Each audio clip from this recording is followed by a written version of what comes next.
Karena ketidakpastian geopolitik dalam hal ini, semua teman-teman juga melihat apa yang terjadi di Timur Tengah, kemudian perang di Ukraina masih terus berjalan, dan terutama banyak sekali negara-negara demokrasi besar melakukan pemilihan umum, yang itu berarti memunculkan banyak sekali overheated policy debate, seperti di Amerika Serikat, di Perancis, di Inggris yang baru selesai, dan bahkan mungkin juga di Jerman.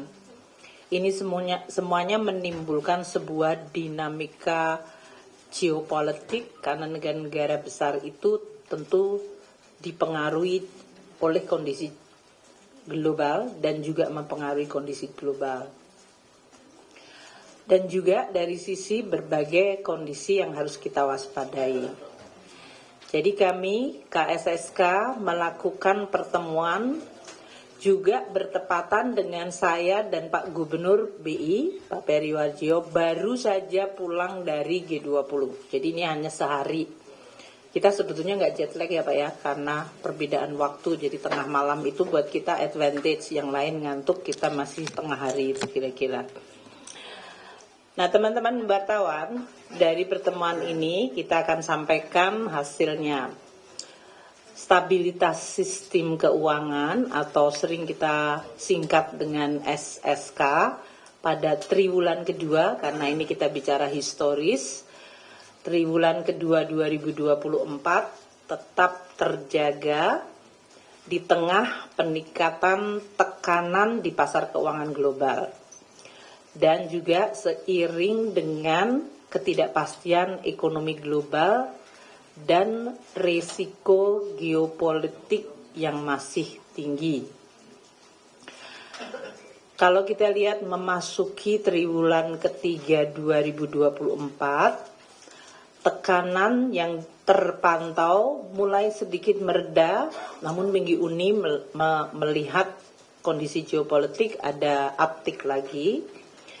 Berbagai faktor risiko yang berkembang tetap perlu untuk kita cermati dan diantisipasi oleh kami berempat, yaitu saya Menteri Keuangan, Pak Peri Gubernur Bank Indonesia, Pak Mahendra Ketua Dewan Komisioner OJK, dan Pak Yudi Purbaya sebagai Ketua Dewan Komisioner Lembaga Penjamin Simpanan. Ketidakpastian pasar keuangan global masih tinggi. Di tengah pertumbuhan ekonomi dunia yang memang relatif stabil tapi tetap rendah, lemah dalam hal ini. Jadi tahun 2024 kita semuanya melihat dan memahami semua outlook yang dilakukan oleh lembaga-lembaga internasional menunjukkan bahwa pertumbuhan ekonomi adalah stabil tapi itu di level yang lemah. Laporan yang terbaru dari World Economic Outlook atau WEO pada periode Juli 2024 oleh International Monetary Fund atau IMF memproyeksikan ekonomi global tumbuh 3,2% pada tahun 2024. Ini artinya apa? 3,2% itu lebih lemah 3,3% yang tumbuh tahun 2023. Mungkin teman-teman media ingat tahun lalu oleh Managing Director IMF Kristalina sudah dianggap sebagai tahun yang gelap. Jadi kalau tahun 2024 ini outlook-nya 3,2, ini berarti pertumbuhan ekonomi dunia masih stagnan, lemah, dan bahkan lebih lemah dibandingkan tahun lalu yang sudah dianggap sebagai tahun yang sebetulnya stagnan, lemah. Kita lihat pertumbuhan negara dengan perekonomian terbesar yaitu Amerika Serikat tetap agak dalam hal ini posisinya resilient baik, terutama didorong oleh permintaan domestik. Meskipun statistik bulan terakhir nanti menunjukkan suatu perkembangan yang akan mempengaruhi arah dari kebijakan. Sementara ekonomi terbesar kedua yaitu RRT masih belum kuat dengan pertumbuhan triwulan kedua yang baru saja dipublikasi adalah hanya pada tingkat 4,7%. Jangan lupa RRT mentargetkan pertumbuhan ekonomi dalam negerinya adalah di 5%. Ini berarti di bawah dari pertumbuhan yang mereka harapkan. Ini karena permintaan domestik di RRT, itu berarti consumption, investment, masih lemah, dan juga kondisi persoalan di sektor properti yang masih berlanjut tekanannya. Di sisi lain, kembali ke dalam perekonomian Amerika Serikat, dan satu indikator yang dilihat dan dimonitor oleh seluruh dunia dari Amerika Serikat adalah inflasi. Perkembangan inflasi di Amerika Serikat di bulan Juni 2024 menunjukkan penurunan. Ini yang saya sebutkan tadi, suatu indikator yang menimbulkan harapan terhadap perubahan kebijakan moneter terutama di Amerika Serikat. Jadi inflasi di Amerika Serikat bulan Juni menunjukkan penurunan sejalan dengan menurunnya tekanan harga energi dan juga dari faktor sektor perumahan. Dan another indicators yang ada di Amerika Serikat yang penting, yang diharapkan juga akan menentukan arah kebijakan Fed Fund Rate, yaitu tingkat pengangguran. Di Amerika Serikat, tingkat pengangguran meningkat. Ini semuanya tadi ya, inflasi yang mulai menurun, dan tingkat pengangguran yang meningkat di Amerika Serikat diperkirakan dalam hal ini akan mendorong penurunan dari kebijakan suku bunga Bank Sentral Amerika atau sering dikenal dengan Fed Fund Rate yang lebih cepat dari proyeksi sebelumnya. Proyeksi sebelumnya adalah penurunan Fed Fund Rate baru akan terjadi pada akhir tahun 2024. Nah, saat ini market global dan terutama di Amerika Serikat melihat inflasi yang mulai softening, melemah, dan juga dari sisi pengangguran yang juga mengalami kenaikan. Mereka kemudian muncul harapan, ekspektasi bahwa Fed Fund Rate akan lebih cepat dilakukan adjustment penurunan sebelum akhir tahun 2024. Ini semua pandangan adalah melihat pada bulan September. Dengan kondisi tersebut juga, surat berharga negara Amerika Serikat atau yang sering disebut US Treasury yang terutama memiliki maturitas atau jatuh tempo 10 tahun, yaitu disebut US Treasury 10 years, yieldnya atau suku bunganya diperkirakan masih tetap tinggi. Jadi meskipun harapan Fed Fund Rate diperkirakan mulai turun, namun ekspektasi terhadap US Treasury yield masih relatif stabil tinggi karena di Amerika Serikat defisit dari anggaran pemerintah Amerika Serikat yang besar, yang membutuhkan pembiayaan besar, dan oleh karena itu akan mengisu atau mengedarkan US Treasury terutama durasi 10 tahun yang volumenya juga besar. Karena jumlah issuance-nya akan besar, maka yield-nya diperkirakan masih akan relatif tinggi. Dan di sisi lain, kalau kita lihat kondisi geopolitik yang terjadi belum menunjukkan tanda-tanda mereda. Kita semuanya mengikuti perkembangan apa yang terjadi di Timur Tengah dan juga tadi yang saya sebutkan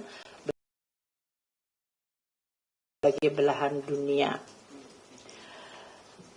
Hal ini membuat ketidakpastian pasar keuangan global masih tinggi. Dan dengan berbagai siklus pemilu, terutama di negara-negara besar seperti Amerika Serikat, kemudian yang terjadi di Perancis, di Inggris, ini menyebabkan tadi, karena Fed Fund Rate belum turun meskipun ada harapan akan ada adjustment, geopolitik yang besar, US Treasury yang yieldnya masih bertahan tinggi, maka kita melihat aliran modal yang akan masuk ke negara-negara berkembang dan emerging termasuk Indonesia menjadi relatif terbatas. Situasi inilah yang kita bahas di dalam Komite Stabilitas Sistem Keuangan kita.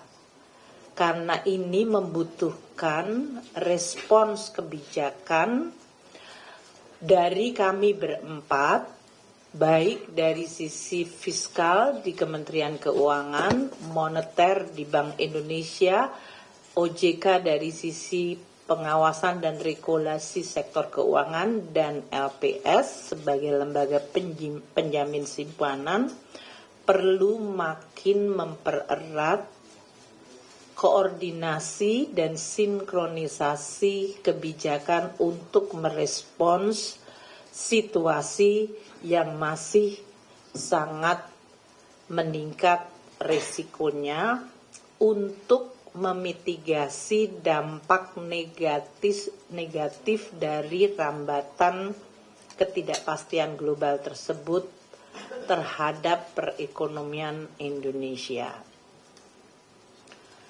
Nah, situasi yang eskalatif risikonya atau dalam hal ini downside risk-nya cenderung meningkat. Alhamdulillah kalau kita lihat perekonomian Indonesia sampai dengan triwulan 1 menunjukkan kinerja yang baik. Pertumbuhan ekonomi triwulan kedua tahun 2024, kalau triwulan 1 waktu itu 5,11 yang disampaikan oleh BPS. Kami memperkirakan untuk triwulan kedua berarti antara April, Mei, Juni yang sudah selesai akan tumbuh di 5,0% atau bahkan sedikit di atas 5% year on year. Apa faktor yang mempengaruhi pertumbuhan ekonomi kuartal 1 yang 5,11? Kita semuanya sudah mengetahui, yaitu konsumsi masih terjaga dengan baik dan investasi yang mulai pick up.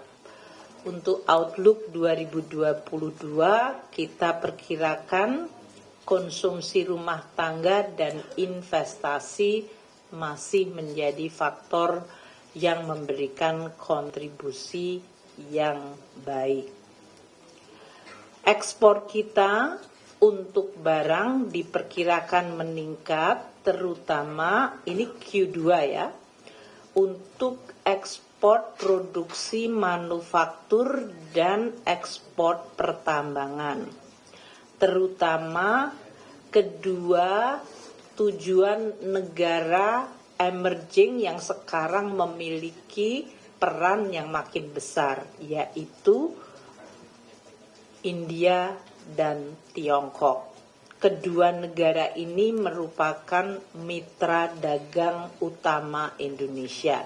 Dan kita diuntungkan bahwa India memiliki pertumbuhan ekonomi yang sehat dan relatif tinggi. Kedepannya, kita melihat peningkatan aktivitas perekonomian domestik masih akan berlanjut hingga akhir tahun 2024. Tentu ini perlu dijaga, karena kita memperkirakan berarti perkiraan itu juga harus terus didukung oleh langkah-langkah untuk menjaganya. Oleh karena itu, untuk kita dari fiskal, kebijakan untuk pelaksanaan APBN 2024, terutama dari sisi belanja pemerintah, akan terus difokuskan untuk menjaga stabilitas harga. Karena tadi akan sangat-sangat menentukan daya beli masyarakat, dan dari sisi tadi konsumsi yang menjadi motor penggerak penting di dalam pertumbuhan. Kita juga akan terus menjalankan program perlindungan sosial, terutama bagi masyarakat rentan, dan dengan demikian kita berharap dampak terhadap daya beli dan konsumsi masyarakat bisa dijaga. Kemudian dari sisi fiskal juga kita lihat pada akhir tahun akan dilakukan penyelenggaraan pilkada serentak, yaitu pada bulan November 2024. Sama seperti siklus pemilu di bulan Februari, di November 2024 ini pasti akan menimbulkan dampak positif terhadap aktivitas belanja.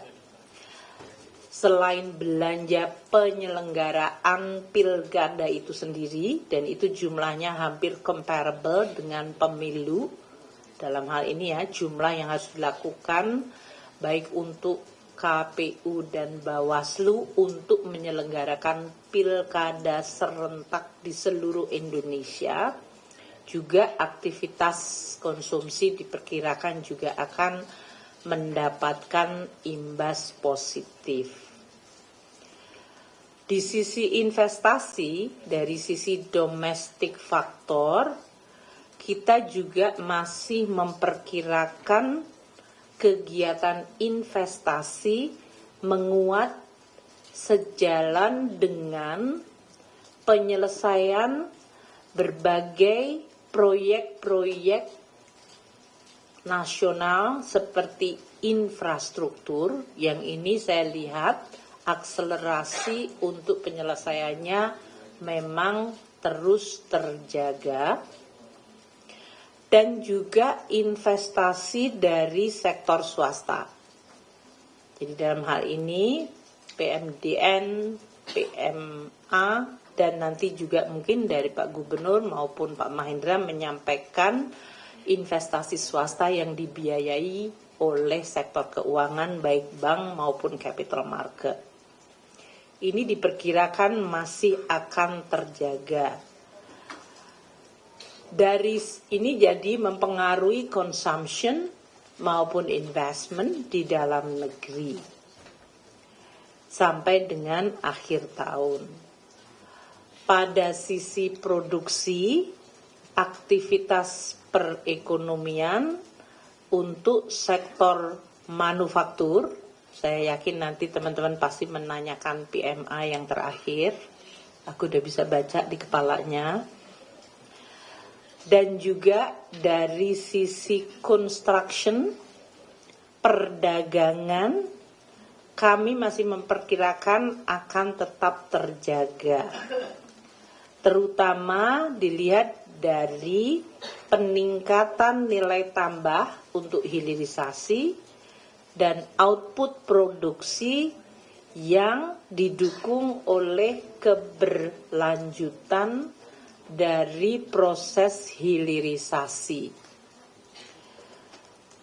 Perkembangan dari yang saya sebutkan tadi, baik dari sisi domestic demand, consumption, investment, bahkan ekspor terhadap mitra dagang utama kita, terutama sekarang India yang tumbuh sangat cepat, dan juga dari sisi production, maka pertumbuhan ekonomi Indonesia untuk 2024 keseluruhan kita perkirakan masih di dalam kisaran 5 hingga 5,2%. Tadi saya sebutkan Q1 5,11 dan Q2 kita perkirakan di 5,0, keseluruhan tahun antara 5,0 hingga 5,2%. Untuk nilai tukar, dan nanti Pak Gubernur akan menjelaskan juga, kinerja dari nilai tukar rupiah kita dipengaruhi oleh bauran kebijakan moneter yang ditempuh oleh Bank Indonesia untuk memitigasi situasi global yang tadi saya sebutkan. Fed Fund Rate masih tinggi, belum mengalami adjustment sampai sekarang, dan capital flow. Nilai tukar rupiah hingga tanggal 26 Juli 2024 menguat month to date sebesar 0,52%. Month to date berarti dari Juni ke Juli. Dibandingkan posisi pada bulan Juni yang lalu. Dibandingkan dengan level pada Desember 2023, nilai tukar rupiah kita mengalami depresiasi 5,48% year to date. Ini kalau dibandingkan dengan beberapa mata uang negara-negara di kawasan kita, di ASEAN, seperti Korea yang kita semua tahu selama ini ekspornya cukup tinggi, BOP-nya, balance of payment-nya cukup kuat, mereka pun mengalami depresiasi Korean won-nya lebih dalam dari kita, yaitu 6,93% year to date.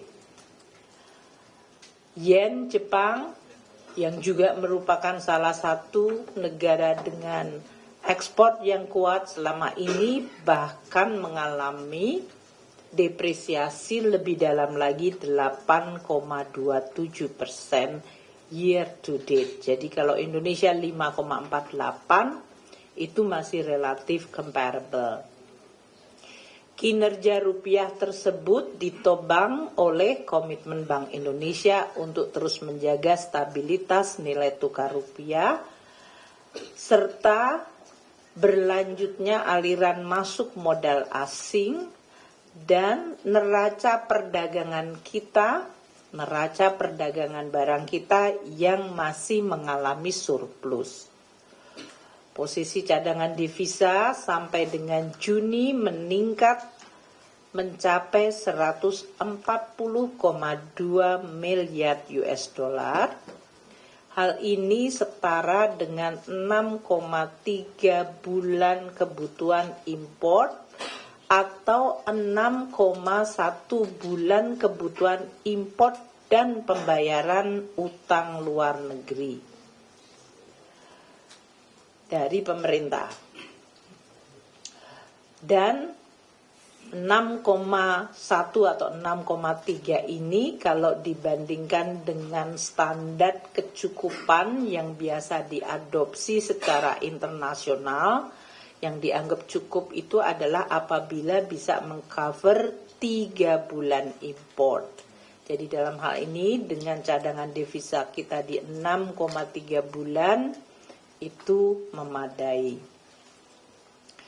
Kedepan tentu nilai tukar rupiah akan terus dimonitor dan dijaga stabil dengan kecenderungan menguat seiring dengan menariknya imbal hasil dari surat berharga kita, inflasi Indonesia yang rendah, dan terutama juga Indonesia termasuk dari negara-negara yang kinerja pertumbuhan ekonominya stabil dan relatif tinggi.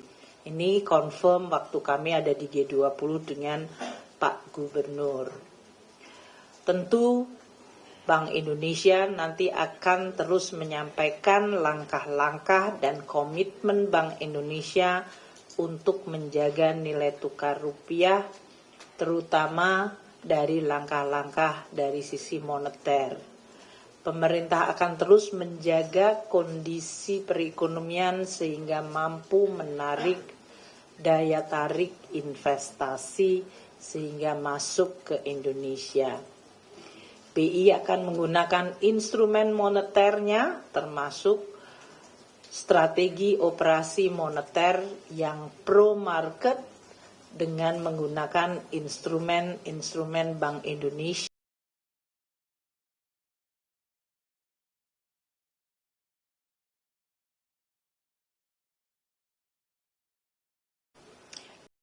Ini lakukan terus dengan koordinasi pemerintah, yaitu kami di sisi fiskal untuk meyakinkan bahwa koordinasi berjalan baik sinkron, termasuk dari sisi pembiayaan fiskal dan pelaksanaan kebijakan penempatan valuta asing devisa hasil ekspor sumber daya alam atau DHESDA yang diatur di dalam peraturan pemerintah nomor 36 tahun 2023. Ini untuk memperkuat cadangan devisa dan dengan demikian ikut mendukung misi Bank Indonesia untuk menjalankan tugas stabilisasi.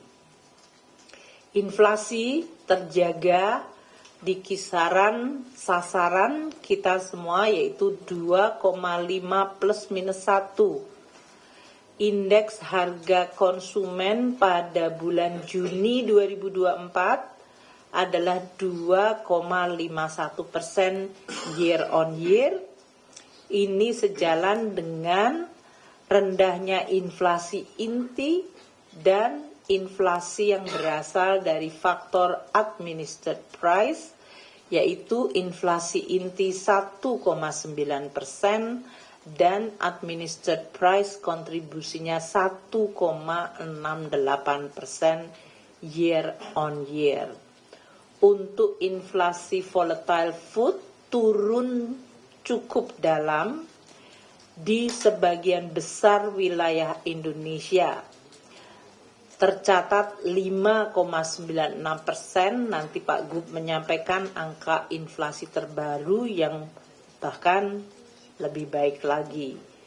5,96 itu adalah angka Juni dan itu sudah menurun tajam dibandingkan inflasi volatile food tahun bulan Mei, bulan sebelumnya, yang levelnya 8,14 year on year.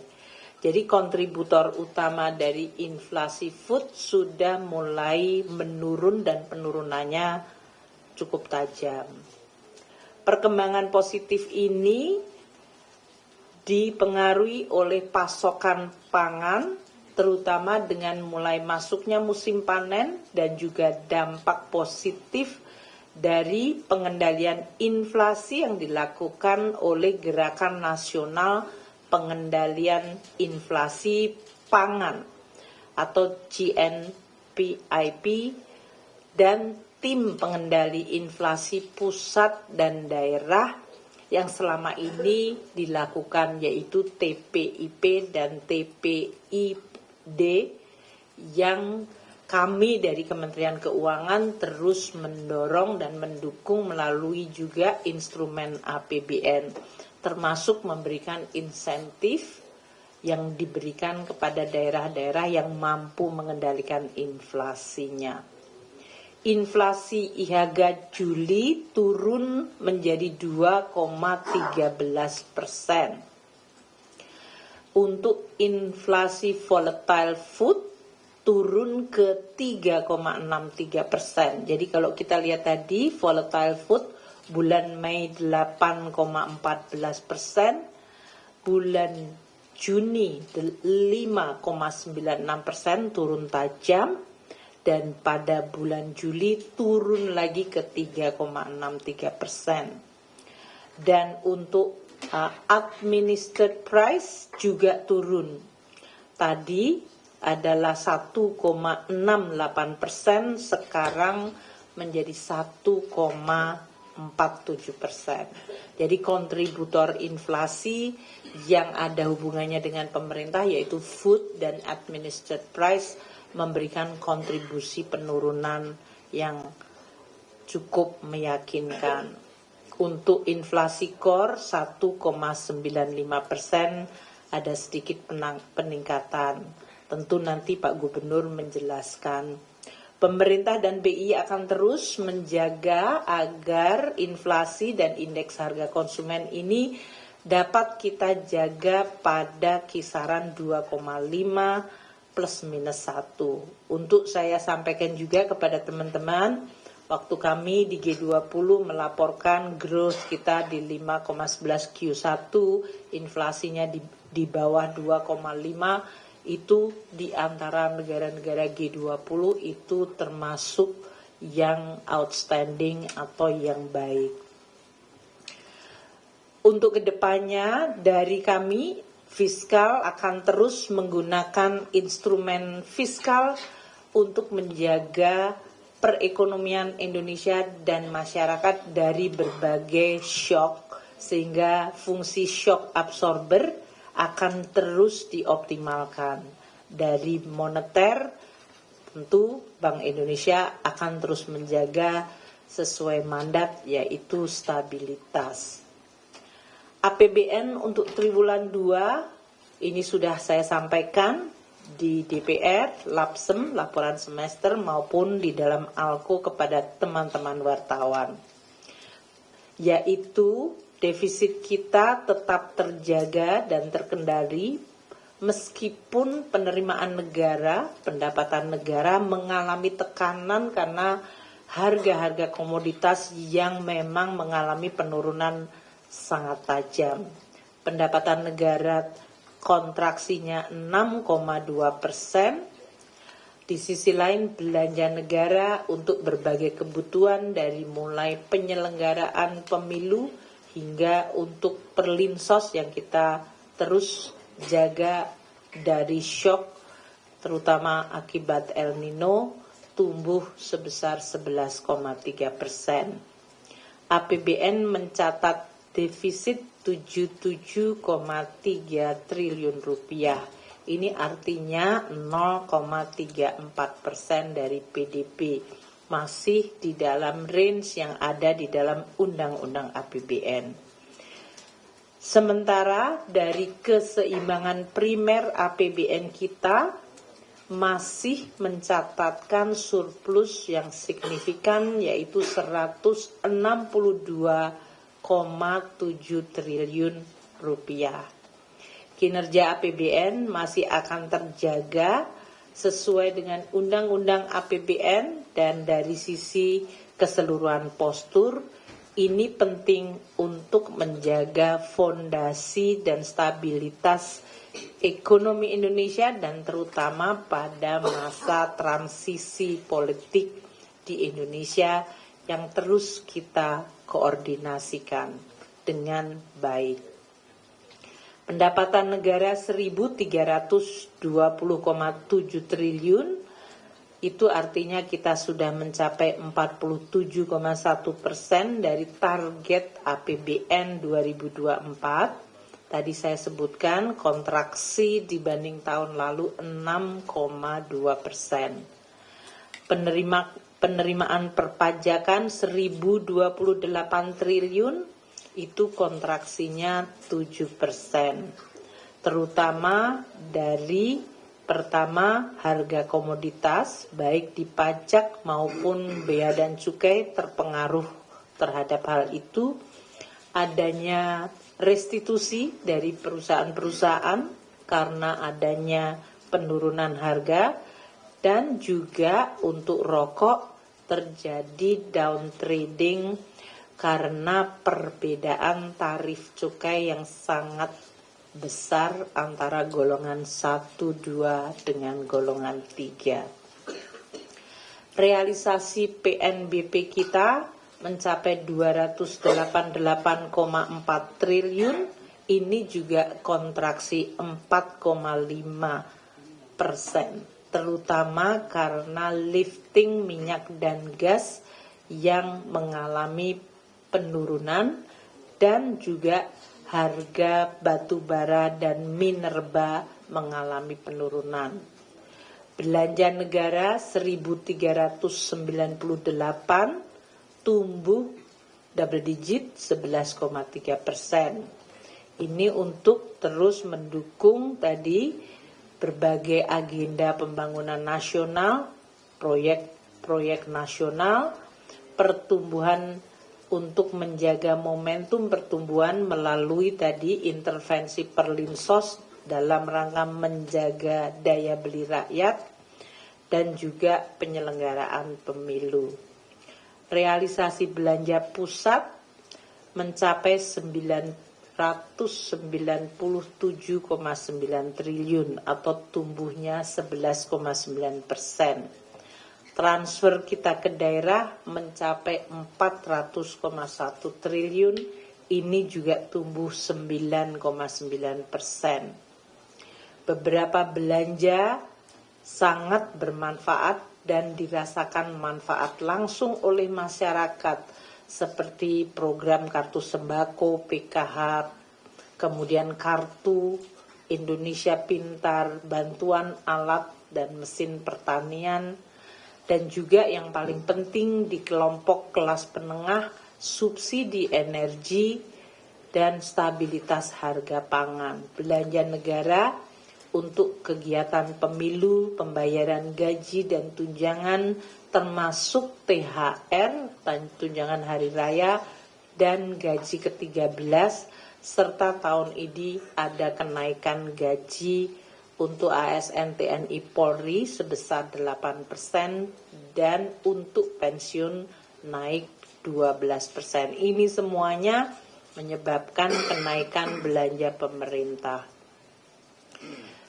Untuk defisit tadi, maka pembiayaan anggaran dalam hal ini menjadi sumber pembiayaannya 168 triliun, dan ini hanya 32% dari target APBN. Realisasi pembiayaan utang adalah 214,7 triliun, yaitu 33,1% dari total target tahun ini. SBN secara neto kita terbitkan sebesar 206,2, sedangkan pinjaman secara neto adalah 8,5 triliun. Pembiayaan ini masih on track sesuai dengan kebutuhan defisit, namun kita terus hati-hati dan harus terus melakukan kewaspadaan yang terukur melihat dinamika kondisi global untuk tetap menjaga agar risiko dan dari sisi kemampuan pembiayaan tetap terjaga baik. Realisasi untuk pembiayaan investasi 47,8 triliun, terutama untuk investasi pemerintah membiayai perumahan melalui program FLPP MBR dan pembiayaan untuk peningkatan kualitas SDM melalui LPDP. APBN akan terus menjadi instrumen yang diandalkan untuk shock absorber dan untuk counter cyclical terhadap kondisi global yang terus memberikan tekanan dan dinamika serta resiko. APBN akan difokuskan untuk menjaga daya beli melalui berbagai program perlindungan sosial, menjaga stabilitas harga dan ekonomi, dan untuk mencapai target-target pembangunan nasional. Paket kebijakan penguatan sektor perumahan seperti pemberian insentif fiskal PPN yang ditanggung pemerintah yang sudah kita lakukan sejak 2003, kita telah putuskan untuk dilanjutkan di 2024 ini. Ini kami harapkan akan terus mendorong sektor perumahan dari sisi demand yang kemudian akan direspon dari sisi supply, dan ini mendukung pertumbuhan ekonomi. Kualitas fiskal dalam hal ini akan terus kita perbaiki dengan pengelolaan kas pemerintah pusat. Pemerintah pusat dalam hal ini Kemenku telah menerbitkan PMK Peraturan Menteri Keuangan Nomor 44 Tahun 2024, yaitu mengenai strategi dan pelaksanaan pengelolaan kelebihan dan kekurangan kas pemerintah pusat. Ini untuk makin memperkuat kemampuan treasury dan cash management kita. Pemerintah terus mendukung berbagai agenda pembangunan nasional, dari mulai pendidikan, kesehatan, penurunan prevalensi stunting, menghapus kemiskinan ekstrim, mengendalikan inflasi, pembangunan proyek strategis nasional termasuk IKN. Pemerintah akan juga memberikan fasilitas perpajakan, yaitu dengan diatur melalui PMK nomor 28 tahun 2024, yaitu fasilitas perpajakan yang diberikan di daerah perpajakan dan kepabeanan di Ibu Kota Negara Baru. Fasilitas yang diberikan meliputi fasilitas PPH, fasilitas PPN, dan fasilitas kepabeanan. Ini juga untuk mendukung agar IKN bisa berkembang sebagai sebuah tidak hanya pemukiman tapi menjadi pusat kegiatan ekonomi. APBN dan fiscal policy juga mendukung transformasi ekonomi nasional melalui program hilirisasi dengan juga belanja infrastruktur di dalam rangka untuk meningkatkan daya tarik investasi dan insentif fiskal perpajakan. Tentu ini tujuannya untuk memperkuat produksi dan ekspor Indonesia sehingga makin memperkuat posisi external balance Indonesia dan memposisikan Indonesia di dalam rantai pasok global. Selain tentu saja berbagai program hilirisasi mampu menciptakan lapangan kerja baru dengan upah yang layak. Itu dari kami, terutama dari keseluruhan overview ekonomi dan penggunaan fiskal. Untuk selanjutnya, Bapak Gubernur Bank Indonesia akan menyampaikan aspek kebijakan moneter. Silakan Pak Peri. Terima kasih Bu Menteri. Bismillahirrahmanirrahim. Assalamualaikum warahmatullahi wabarakatuh. Salam sejahtera bagi kita semuanya. Salam, Om Swastiastu. Yang sama-sama kita hormati Bu Menteri Keuangan, Pak Ketua DK OJK, Pak Ketua DK LPS, dan seluruh kawan-kawan media yang berbahagia. Saya akan melanjutkan koordinasi KSSK dalam ranah bauran kebijakan Bank Indonesia. Bank Indonesia terus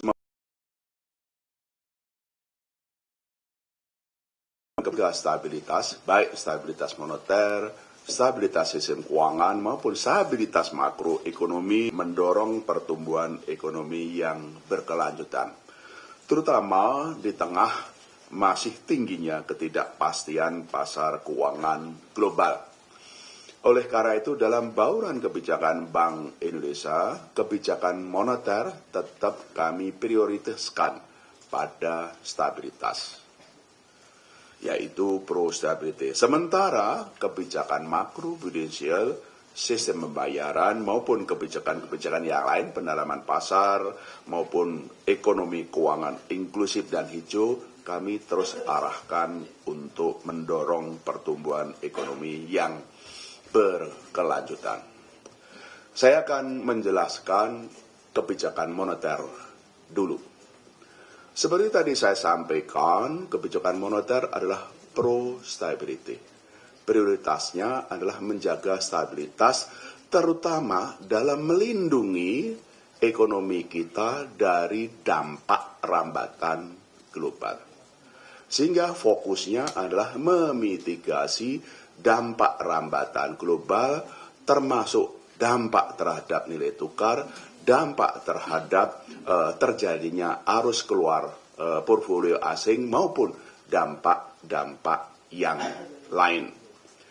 Bu Menteri Keuangan sudah menjelaskan tadi kondisi global, baik ekonomi, geopolitik maupun yang lain.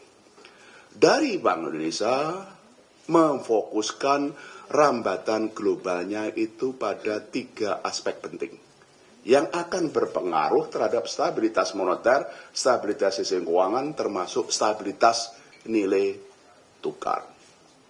Apa itu yang 3 rambatan global yang fokusnya Bank Indonesia? 1, arah kebijakan moneter Amerika dibandingkan dengan negara lain. Yang saya sering sebut, Bu Menteri juga sering sebut, unsynchronized monetary policy.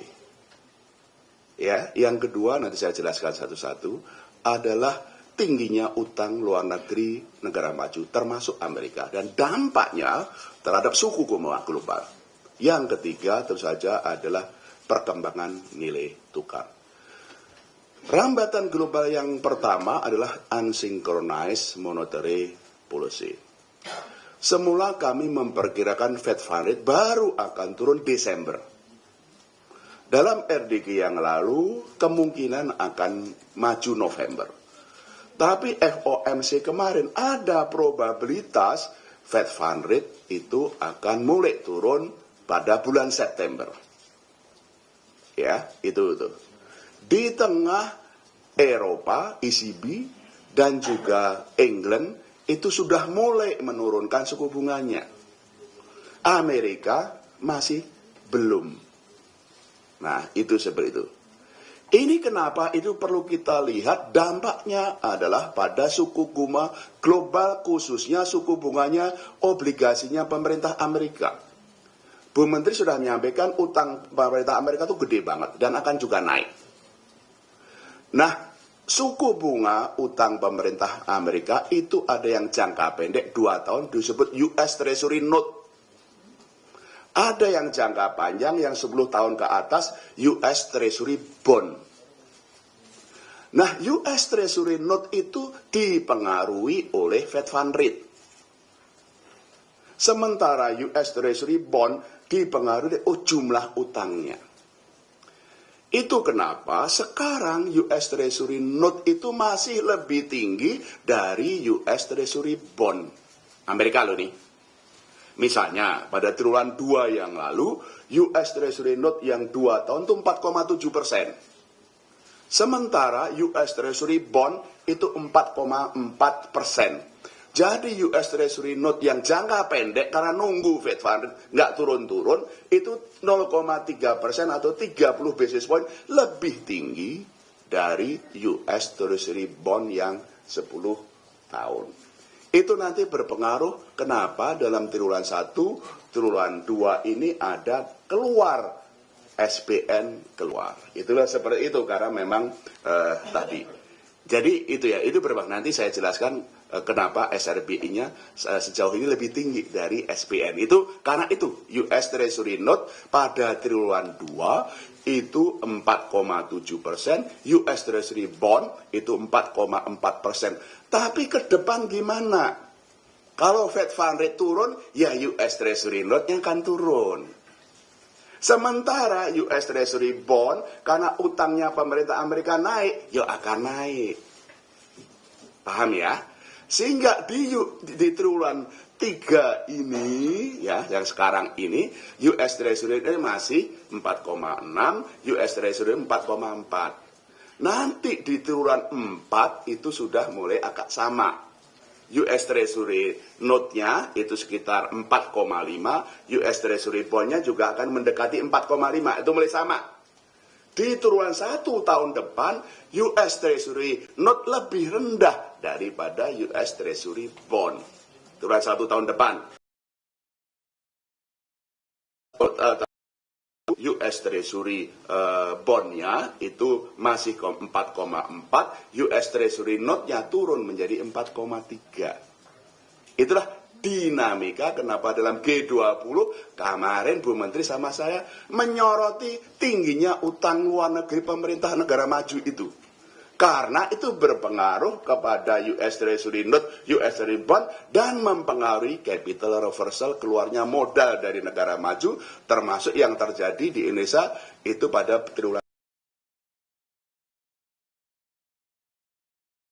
Tentu saja bagaimana Bank Indonesia melakukan kebijakan moneter, juga kebijakan dari sisi fiskal. Jadi satu, kalau BI melihatnya Fed Fund Rate ini kapan turunnya? Nah, ini akan semakin maju, sehingga kemungkinan US Treasury Note-nya turun lebih cepat itu akan lebih besar, sementara US Treasury Bond-nya masih akan tetap tinggi dan kemungkinan akan meningkat. Yang kedua, tentu saja tadi perbandingan suku bunga, dan yang ketiga adalah dolar. Dolarnya masih memang kuat. Bukan karena hanya US Treasury Note maupun arah Fed Fund Rate, tapi negara lain mulai menurunkan suku bunga, mulai melemah. Nilai tukarnya ECB, Bank Eropa, itu melemah. Demikian juga pound juga melemah, yen melemah. Nah, kalau negara lain melemah, ya dolarnya itu tetap strong. Jadi 3 itu yang kami lakukan. Arah Fed Fund Rate kemungkinan akan lebih cepat, dan tentu saja nanti US Treasury Note-nya akan menurunnya juga lebih cepat, ya seperti itu. Dan dolarnya meskipun masih strong, tapi kemungkinan juga tidak akan sestrong yang sebelumnya. Itu akan berpengaruh bagi Bank Indonesia untuk kebijakan moneter, fokusnya memitigasi risiko dari global, khususnya menstabilkan nilai tukar rupiah. Itu kenapa tadi Bu Menteri menyampaikan nilai tukar rupiahnya pada bulan Juni itu menguat, meskipun year to date masih melemah, tapi pelemahannya itu lebih rendah dari Korea Won maupun negara-negara yang lain. Bagian yang kedua, saya ingin menjelaskan kebijakan moneternya. Tadi saya sampaikan kebijakan moneter pro-stability, memitigasi bagaimana ekonomi kita dari global. Instrumennya apa? Ada 3. Satu, BI Rate. BI Rate itu suku bunga untuk 7 hari ya. Ingat, BI Rate itu 7 hari. Yang kedua adalah intervensi, baik spot maupun forward. Yang ketiga adalah operasi moneter, khususnya melalui SRBI. SRBI itu suku bunganya 6, 9, 12. Jangan bingung ya. SRBI itu 6, 9, 12. Lah, itulah seperti itu. Oke, untuk BI Rate kenapa kemarin setelah April kami naikkan ya menjadi 6,25, dalam 2 bulan kemarin kami tahan. Karena mestinya BI Rate itu turun. Mestinya. Karena BI Rate itu adalah ditentukan bagaimana proyeksi inflasi ke depan. Dan inflasi tahun ini itu rendah. Tahun depan juga rendah, masih di dalam target 2,5 plus minus 1%. Mestinya turun. Ini seperti ini. Tadi saya menjelaskan juga dari Bu Menteri Keuangan masalah inflasi. Inflasinya yang IHK Juni 2,51 itu terutama karena inflasi pangan yang tempo hari pernah di atas 10%, turun menjadi 8,14%, terus kemarin karena deflasi itu kemudian turun di berbagai wilayah. Nah, kalau inflasi pangannya turun, kan tambah sejahtera rakyatnya. Kan pangan itu sebagian besar untuk rakyat, kan itu seperti itu. Nah, itu kenapa pemerintah, Menko Perekonomian, Menteri Keuangan, Menteri Dalam Negeri dan BI itu memperkuat koordinasi dalam tim pengendalian inflasi. Karena inflasi pangan yang beberapa bulan yang lalu karena ada El Nino, karena ada hari raya keagamaan, karena ada disruption dalam suplai pangan global, dan juga kemarin panennya mundur. Sehingga kenapa baik pusat, pemerintah pusat maupun daerah termasuk 46 kantor Bank Indonesia itu bersama mengendalikan inflasi pangan. Dan alhamdulillah ini dalam beberapa bulan belakang bahkan kemarin terjadi deflasi. Deflasi, inflasinya pangan loh. Inflasi pangan itu membantu kesejahteraan dari masyarakat. Karena sebagian besar masyarakat bawah itu adalah untuk makan. Itu ya, seperti itu. Bagaimana mengenai inflasi inti masih rendah, 1,9%, berarti di bawah 2%. Loh. Meskipun memang ada gerakan naik dari 1,8 ke 1,9. Gerakan naik inflasi ini menunjukkan permintaannya naik. Ingat, inflasi inti itu adalah perbedaan antara permintaan dengan pasokannya. Secara agregat ya. Secara agregat. Kalau inflasi intinya masih di bawah 2,5% itu berarti memang masih terkendali rendah. Tapi ini juga inflasi inti ada gerakan naik, berarti permintaan naik, tapi kapasitas produksi nasional masih mencukupi, memenuhi itu. Ya. Oleh karena itu, karena inflasi inti rendah dan kemungkinan ke depan juga rendah, mestinya BI rate itu turun.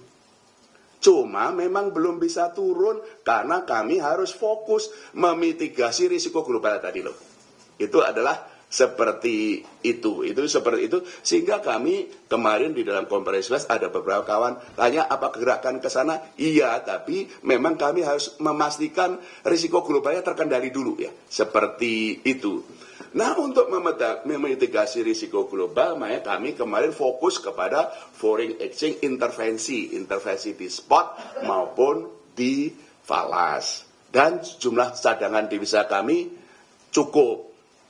Tapi kan nggak bisa terus-terusan hanya dengan intervensi.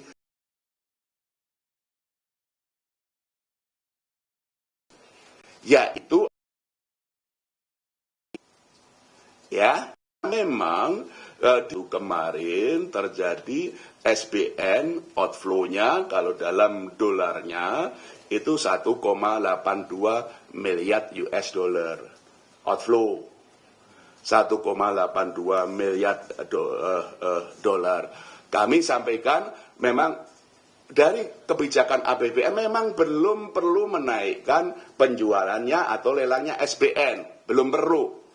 Karena belum perlu, sehingga kenapa kami koordinasi untuk ini SRBI-nya kami dorong supaya membantu stabilitas tukar.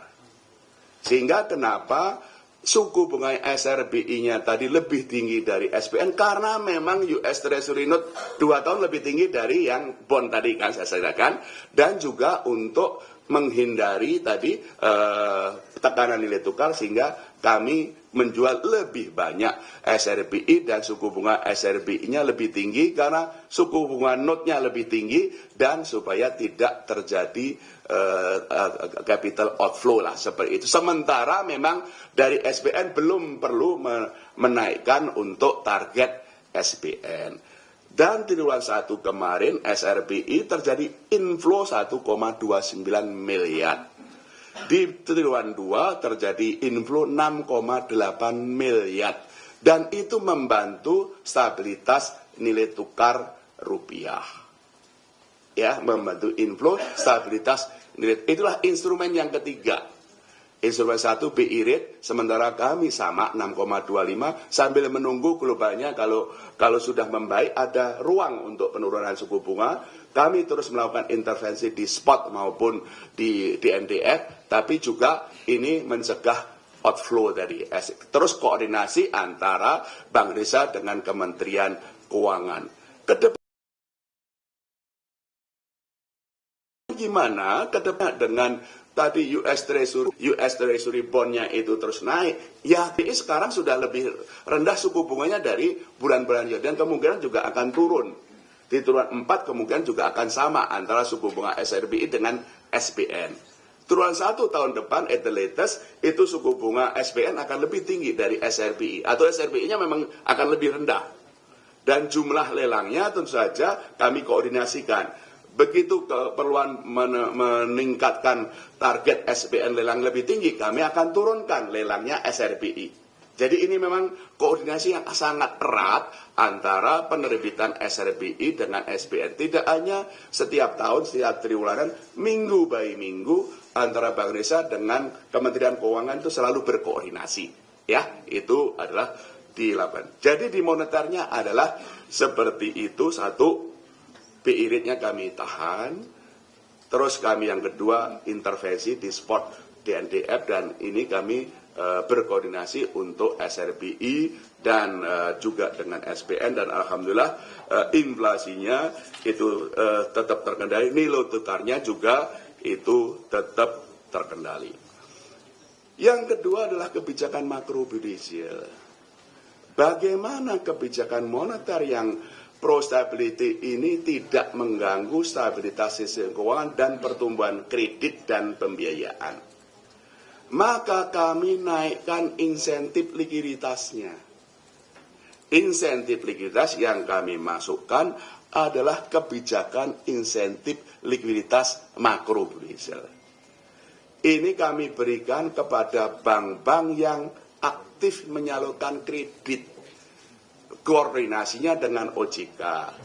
Sektor-sektor prioritasnya siapa saja, bank yang menyalurkan ke sektor-sektor itu siapa saja, kami tambahkan insentif likuiditas. Sektornya adalah yang hilirisasi minerba, hilirisasi pertanian, perkebunan, juga ada pariwisata, juga dengan Bu Menteri Keuangan untuk perumahan, untuk insentif perumahan, termasuk untuk UMKM dan hijau. Nah, dari Maret sampai Juni kami sudah menambah kembali insentif likuiditas 91 triliun. 91 triliun, semula insentif likuiditasnya adalah 165 triliun menjadi 255,8 triliun. Saya ulangi. Semula di bulan Maret 165 triliun, di bulan Juni 255,8 triliun. Nah, siapa yang menerima itu? Bank BUMN, kelompok Bank BUMN menerima yang semula 82 triliun, sekarang menerima di bulan Juni 118,4 triliun. Jadi naik 36,4 triliun dari Maret ke Juni. Bank-bank BUMN menerima tambahan likuiditas seperti itu. Ya, Bank Swasta Nasional yang semula di bulan Maret 64,8 naik menjadi 108,9, yaitu naik 44,1 triliun. Sementara BPD itu menerima 9 triliun, naik dari 15,9 ke 24,9. Dan kantor cabang bank asing hanya menerima tambahan 1,3 dari 2,3 ke 3,5. Intinya kami dengan Pak Ketua DKOJK semakin rajin banknya menyalurkan kredit, kami semakin rajin memberikan insentif. Itulah koordinasi di dalam KSSK termasuk juga antara dengan OJK, sehingga itu adalah sama-sama. Ada yang nanya, sampai dengan akhir tahun akan ditambah berapa lagi, Pak? Secara keseluruhan sampai dengan akhir tahun akan kami naikkan kembali menjadi 280 triliun. Dari yang semula sekarang Juni 255,8 sampai dengan akhir tahun rencana kami akan naik kembali menjadi 280 triliun. Tentu saja tergantung nanti dengan Pak Ketua OJK semakin rajinnya bank menyalurkan kredit. Kalau semakin rajin ini juga akan terus naik 280 triliun. Dan tentu saja termasuk di dalamnya adalah untuk UMKM. Itulah mengenai kebijakan makrobudensial, intinya adalah menambah likuiditas. Dan ini kenapa koordinasi dalam KSSK supaya tadi moneter yang pro stability tadi, untuk moneter fiskal supaya tidak ada crowding out, penerbitan SRBI sama SBN selalu disinkronkan. Kapan SRBI sekarang itu lebih di depan, nanti kemudian kami akan di tengah maupun lebih ke belakang, SBN-nya akan maju. Itu seperti itu. Antara BI dengan OJK, bagaimana sama-sama mendorong kredit. Pak Ketua DK OJK itu memastikan bank-bank menyalurkan kredit, kami menambah likuiditas sepanjang salurkan kredit dan sektor-sektor prioritas. Itu adalah makrobudensial. Yang lain kebijakan-kebijakan lain yang makrobudensial yang pro stability ada loan to value ratio atau down payment masih 0% dan juga kepada bank-bank yang kemudian untuk rasio makrobudensial untuk yang pendanaan luar negeri sepanjang itu prudent, itu kami juga kami dorong. Yang ketiga, kalau kebijakan sistem pembayaran, terus kami mendorong digitalisasi. Kenapa kami bersama kementerian dengan pemerintah, dengan KSSK dan juga dengan industri, kami ada Festival Ekonomi Keuangan Digital Indonesia di FEKDI yang kemarin dibuka oleh Bapak Presiden dan digabungkan dengan Karya Kreatif Indonesia sampai dengan Minggu. Kawan-kawan hadirilah, banjirilah di JCC sana, banyak voucher digital dan juga untuk binaan UMKM Bank Indonesia yang produk-produknya bagus dan insya itu memajukan. Itu barangkali dari kami, Bu, singkat saja. Yang lain-lain pastikan bahwa KSK itu istilahnya Jawanya guyub rukun gitu ya Pak ya. Guyub rukun, kami terus berkoordinasi tidak hanya di level prinsipal tapi sampai bawah, sama-sama menjaga stabilitas moneter KSSK maupun juga mendorong pertumbuhan ekonomi. Demikian dari kami, Bu. Saya kembalikan ke Ibu. Terima kasih. Terima kasih Pak Gubernur. Itu mengunderline betapa pada situasi sekarang ini justru koordinasi, komunikasi dan harmonisasi kebijakan makin dibutuhkan. Sekarang saya berikan kepada Pak Mahendra sebagai Ketua Dewan Komisioner Otoritas Jasa Keuangan untuk menyampaikan dari sisi sektor keuangan. Pak Mahendra, silakan. Terima kasih, Bu Menteri. Assalamualaikum warahmatullahi wabarakatuh. Selamat pagi, salam sejahtera bagi kita semua, Bu Menteri Keuangan, Bapak Gubernur Bank Indonesia, Bapak Ketua DK LPS, tentu teman-teman dari media yang saya banggakan. Pertama-tama mungkin menggarisbawahi poin terakhir Pak Gubernur, walaupun saya ya persisnya kurang-kurang paham istilah Jawanya tadi, tapi esensinya saya dukung penuh lah. Esensinya saya dukung penuh bahwa koordinasi, kolaborasi, sinergi, dan tukar pikiran, kerjasama di jajaran sangat baik. Jadi esensi bahasa Jawanya tanya lagi Pak Gubernur. Ini beberapa hal. Pertama mengenai stabilitas sektor jasa keuangan secara nasional terjaga baik, didukung oleh permodalan yang kuat. Profil risiko yang manageable. Juga sektor jasa keuangan yang relatif baik. Di tengah meningkatnya ketidakpastian perekonomian dan gejolak geopolitik global, kinerja industri perbankan Indonesia per Juni 2024 terjaga stabil. Yang dapat kita lihat juga didukung dengan tingkat permodalan atau Capital Adequacy Ratio (CAR) perbankan yang tinggi.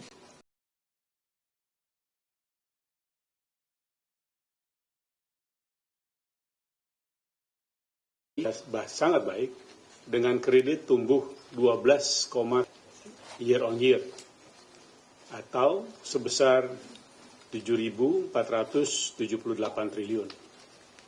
Yang utamanya didorong oleh kredit investasi yang mencapai pertumbuhan 15,09% year on year dan kredit modal kerja sebesar 11,68%. Hal itu sejalan dengan pertumbuhan dana pihak ketiga yang juga tumbuh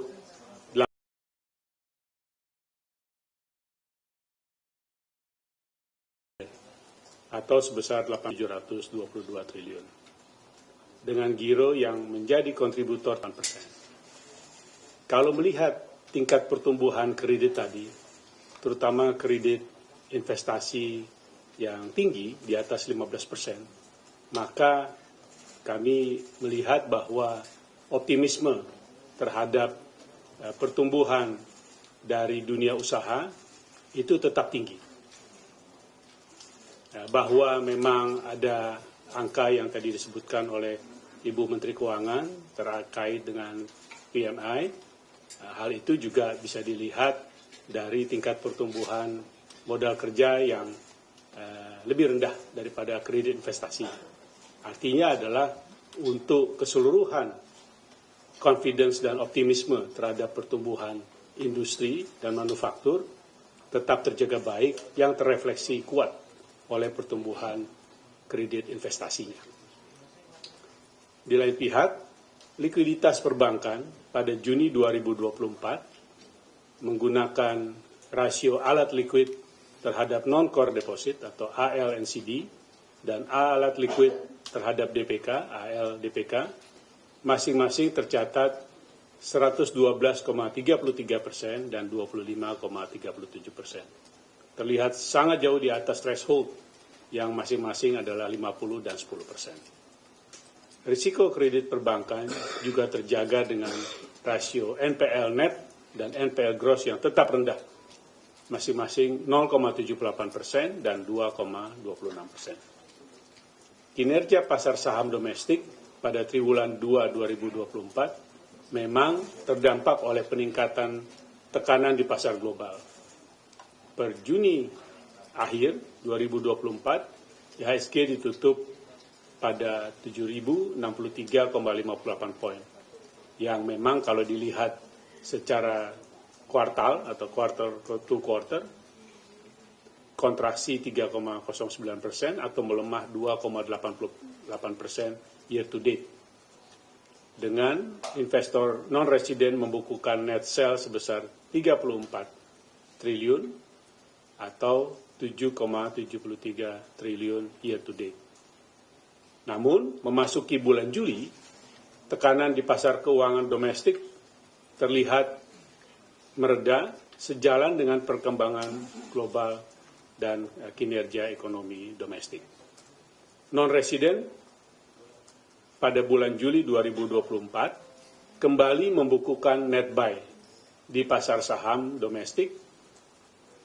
Dilihat pada per tanggal 26 Juli 2024, net buy sebesar 5,27 triliun. Namun, secara year to date, memang masih tercatat net sell 2,46 triliun. Untuk IHSG, pada 26 Juli 2024 ditutup pada posisi 7.288,17 atau menguat 0,21% year to date.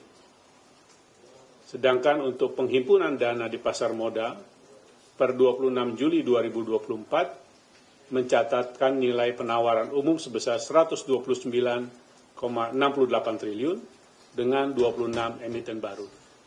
Hal itu kembali menunjukkan bahwa penghimpunan dana yang telah dicapai di pasar modal sesuai dengan target yang ditetapkan sampai pada bulan Juli dan optimis dapat dicapai untuk keseluruhan tahun 2024 ini.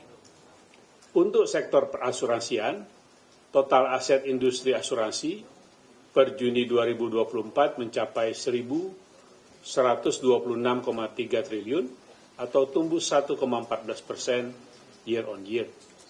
Kinerja asuransi komersial berupa akumulasi pendapatan premi tercatat cukup baik, yaitu di Juni 2024 165,18 triliun atau tumbuh 10,06%. Secara umum, permodalan di industri asuransi pada Juni 2024 solid dengan risk-based capital untuk industri asuransi jiwa maupun asuransi umum dan reasuransi pada bulan itu masing-masing 431,43%, 320,7% yang adalah jauh di atas ambang batas 120%.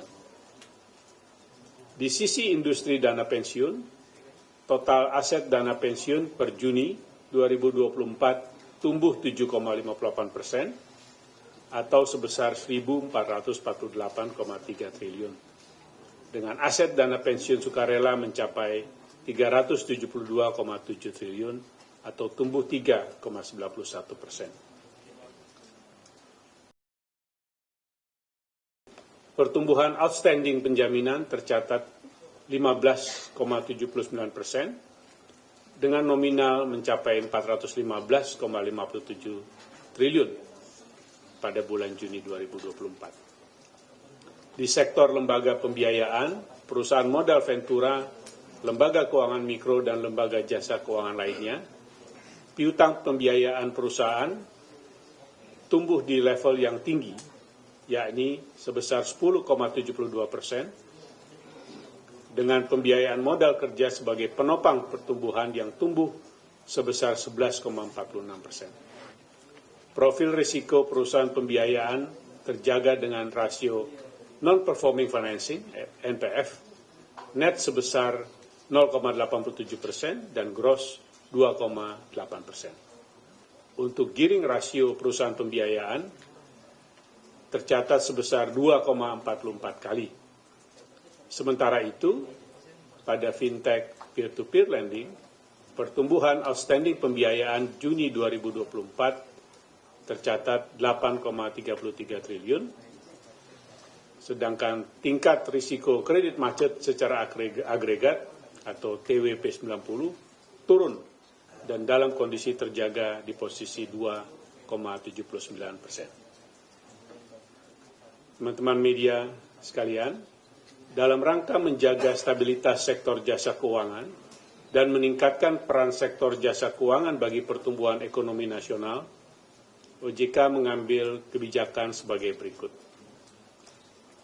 Mencermati dinamika global dan potensi dampak rambatannya terhadap sektor jasa keuangan, maka OJK senantiasa mengambil langkah antisipatif serta meminta industri jasa keuangan untuk melakukan langkah mitigasi yang diperlukan. Koordinasi dengan anggota KSSK, seperti yang kami sudah garis bawahi tadi, terus ditingkatkan, disertai komitmen untuk mengeluarkan kebijakan yang dibutuhkan secara tepat guna dan tepat waktu, dan juga terus melakukan berbagai langkah untuk pendalaman sektor keuangan. Terkait restrukturisasi KUR, OJK mendukung penuh program restrukturisasi KUR yang dijalankan oleh pemerintah, yang pada dasarnya sejalan dengan ketentuan yang ada saat ini di OJK, yaitu POJK mengenai kualitas aset, yaitu POJK nomor 40 tahun 2019, terkait restrukturisasi yang dilakukan kepada debitur yang masih memiliki prospek usaha. Oleh karena itu, kerangka regulasi yang ada itu telah tersedia dan siap untuk dilaksanakan dan dioperasionalisasikan sesuai dengan program restrukturisasi KUR dalam rangka mendorong kinerja UMKM nasional seperti yang disampaikan oleh Bapak Menko Perekonomian dalam rapat Komite Pengarah KUR bulan Juli lalu. Koordinasi terus dilakukan dengan baik dan cepat dengan tetap menjaga baik prudential dan governance dalam pelaksanaannya. Sebagai upaya penyelarasan dan pengkinian ketentuan dengan Undang-Undang P2SK, OJK telah menerbitkan POJK nomor 5 2024 tentang penetapan status pengawasan dan penanganan permasalahan bank umum. Selain itu, OJK telah menindaklanjuti dan menyelaraskan dengan Undang-Undang P2SK, terutama mengenai penyesuaian nomenklatur Bank Perkreditan Rakyat menjadi Bank Perekonomian Rakyat, serta persyaratan mengenai BPR dan BPR Syariah yang dapat melakukan penawaran umum dalam POJK 7 nomor 2024 tentang BPR dan BPR Syariah. Sejalan dengan kebijakan sebelumnya di sektor perbankan, OJK telah mengakhiri kebijakan stimulus COVID-19 untuk sektor lembaga pembiayaan, perusahaan modal ventura, lembaga keuangan mikro, dan lembaga jasa keuangan lainnya, terkait penilaian kualitas aset pembiayaan yang dilakukan pada tanggal 17 April 2024 yang lalu. Berakhirnya kebijakan stimulus ini konsisten dan sejalan dengan pemulihan ekonomi yang terus berlanjut. Terkait penyempurnaan ketentuan pada aspek governance dan prudential atas kebijakan pembiayaan transaksi efek, baik margin atau short sell, kepada nasabah oleh perusahaan efek, sekaligus memberikan ketentuan khusus pelaksanaan short selling oleh liquidity provider, OJK menerbitkan POJK nomor 6 2024 tentang pembiayaan transaksi efek oleh perusahaan efek bagi nasabah dan transaksi short selling oleh perusahaan efek. OJK juga mengeluarkan ketentuan terkait penggunaan polis asuransi secara elektronik atau digital dan tata kelola pengembangan produk asuransi, yakni POJK nomor 8 2024 tentang produk asuransi dan saluran pemasaran produk asuransi. Adapun sebagai tindak lanjut implementasi POJK nomor 3 2024 tentang penyelenggaraan ITSK, OJK akan menerima dan melakukan proses penilaian bagi calon peserta Regulatory Sandbox dan penyelenggara ITSK dari klaster model bisnis inovatif kredit scoring yang telah ditetapkan untuk diatur dan diawasi oleh OJK. Selain itu, OJK akan menerbitkan ketentuan terkait pemeringkat kredit alternatif dan petunjuk pelaksanaan dari Regulatory Sandbox, pendaftaran dan pelaporan penyelenggara ITSK, serta asosiasi di sektor ITSK. Dari sisi pengawasan perilaku pelaku usaha jasa keuangan, edukasi dan pelindungan konsumen, saat ini OJK memfinalisasi ketentuan dasar penguatan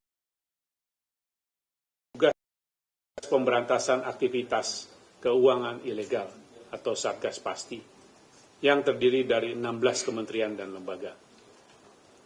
Sedangkan dalam rangka memperkuat pelindungan konsumen dan masyarakat terhadap meningkatnya risiko penipuan secara online yang memanfaatkan layanan keuangan seperti transfer rekening bank, virtual account, serta top up pada dompet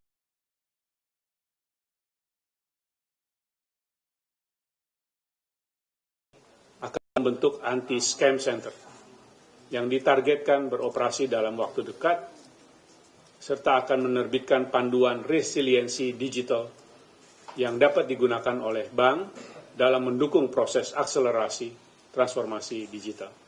Terima kasih. Kami kembalikan ke Bu Menteri Keuangan. Terima kasih Pak Mahendra. Cakupan message-nya tapi stabilitas dijaga dan terutama aspek-aspek untuk protection terhadap investor dan konsumer, terutama dengan maraknya berbagai instrumen akan semakin diperkuat. Sekarang saya berikan kesempatan kepada Pak Yudi Purbaya sebagai Ketua DK lembaga penjamin simpanan. Silakan Pak Purbaya. Yang terhormat Ibu Menteri Keuangan, Bapak Gubernur Bank Indonesia, Bapak Ketua Dewan Komisioner OJK, teman-teman dari media, Assalamualaikum warahmatullahi wabarakatuh. Ada sedikit update dari LPS. Dari sisi penjaminan simpanan perbankan, jumlah rekening nasabah yang dijamin seluruh simpanannya oleh LPS hingga akhir Juni 2024 mencapai 99,94% dari total rekening. Ini setara dengan 583.822.118 rekening untuk nasabah bank umum dan sebesar 99,98% dari total rekening atau setara dengan 15.381.828 rekening untuk nasabah BPR dan BPRS. LPS secara berkala terus melakukan asesmen dan evaluasi terhadap dinamika suku bunga simpanan, kinerja perbankan, ekonomi, dan SSK dalam kaitannya dengan tingkat bunga penjaminan, sehingga dapat tetap akomodatif dalam mendukung pemulihan ekonomi, dan intermediasi perbankan. Pada periode penetapan reguler Mei 2024, rapat Dewan Komisioner Lembaga Penjamin Simpanan menetapkan untuk mempertahankan tingkat bunga penjaminan di 4,25% untuk simpanan rupiah di bank umum dan 6,75% untuk simpanan rupiah di BPR, serta 2,25% untuk simpanan valuta asing di bank umum. Sementara itu, kebijakan LPS di bidang penjaminan simpanan dan asuransi bank tetap diarahkan untuk mendukung kinerja ekonomi, pemeliharaan stabilitas SSK, serta menjaga dan meningkatkan kepercayaan masyarakat terhadap sistem perbankan. Kebijakan LPS tersebut ditempuh melalui antara lain: 1. Senantiasa melakukan monitoring atas kecukupan cakupan penjaminan simpanan sesuai mandat Undang-Undang LPS di atas 90%, serta terus meningkatkan kegiatan sosialisasi mengenai program penjaminan simpanan dan program penjaminan polis, termasuk mengoptimalkan peran kantor perwakilan di daerah. Yang kedua, terus melakukan asesmen dan evaluasi berkala atas tingkat bunga penjaminan, khususnya dampak terhadap likuiditas dan suku bunga simpanan. Dan yang ketiga, melakukan proses pembayaran klaim penjaminan dengan cepat atas simpanan nasabah BPR yang dilikuidasi. Yang keempat, peningkatan koordinasi lintas otoritas dalam rangka penanganan bank yang berstatus bank dalam penyataan atau BDP dan bank dalam resolusi, antara lain dalam proses pemeriksaan bank atau uji tuntas dan penjajakan investor. Selain itu, dilakukan juga koordinasi yang intensif khususnya antar lembaga KSSK dalam rangka percepatan penyelesaian peraturan pelaksanaan Undang-Undang P2SK. Dan yang terakhir, kami melakukan akselerasi persiapan penyelenggaraan program penjaminan polis atau PPP melalui penyiapan dari sisi pengaturan di level peraturan pemerintah dan LPS, proses bisnis internal, infrastruktur, serta pemenuhan dan peningkatan kompetensi SDM pendukung program penjaminan polis tadi. Demikian update dari kami, Ibu Menteri. Terima kasih. Terima kasih Pak Purbaya. Teman-teman, saya tahu bahwa ini hari Jumat, jadi kita segera ya. Kami KSSK akan terus berkomitmen meningkatkan sinergi dan mengantisipasi risiko ketidakpastian global yang berasal dari geopolitik maupun dari kebijakan-kebijakan yang berasal dari negara-negara maju atau negara-negara yang memiliki size besar yang tentu memiliki spillover. Kita akan terus memperkuat koordinasi kebijakan. Tadi sudah sangat elaboratif dari saya maupun Pak Gubernur. Tantangannya sama, kalau kami dengan BI berkoordinasi fiskal moneter, itu tidak berarti bahwa independensi BI itu dipengaruhi. Kami sama-sama membaca, kami memformulasikan, tapi karena kami berdua sangat paham bahwa kebijakan moneter dan fiskal itu akan sangat mempengaruhi growth, stability, dan harus bekerja bersama, maka itu kami akan terus saling bertukar data, bertukar perspektif, dan kemudian kita merumuskan langkah-langkah bersama, termasuk di dalam mengatur instrumen dan mengatur timingnya. Karena at the end of the day, nggak ada yang menang dan kalah karena tujuannya sama, yaitu kami berdua bertanggung jawab untuk terus menjaga momentum pertumbuhan ekonomi, menjaga stabilitas baik itu inflasi, nilai tukar, dan stabilitas sistem keuangan. Jadi saya garis bawahi ya, koordinasi, harmonisasi, sinkronisasi itu tetap menjaga dan memperkuat independensi dari Bank Indonesia sebagai otoritas moneter. Tapi kerjasama itu adalah keharusan dan keniscayaan karena kami memang bertanggung jawab untuk perekonomian yang sama. Dan tadi Pak Gub sangat detail menyampaikan untuk tadi berbagai instrumen dan juga dari sisi outlook trend, kami dari fiskal juga dari sisi outlook APBN dan pembiayaan serta berbagai langkah itu kami berdua dalam satu halaman yang sama. Artinya kita baca data yang sama, kita lihat fenomena yang sama, kita lihat risiko bersama, dan kemudian kita menentukan secara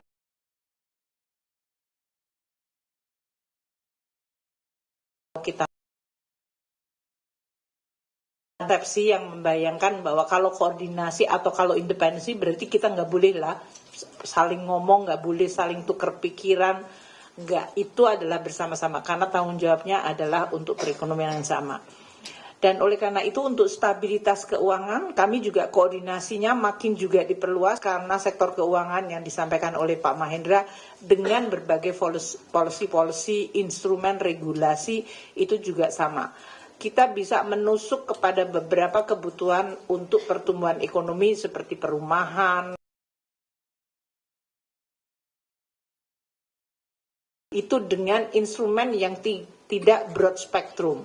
Kami Gubernur dengan likuiditas spesifik, Pak Mahendra dengan regulasi spesifik. Ini kekompakan kita, sehingga kita bisa memecahkan masalah satu sektor tanpa mempengaruhi seluruh perekonomian harus menanggung akibat dari polisi. Itulah yang kita sebut sebagai harmonisasi yang baik dan kekompakan yang bahasa Jawanya guyub rukun. Nah, itu artinya bersama-sama, rukun, tapi tidak saling mengintervensi. Kita saling menghormati.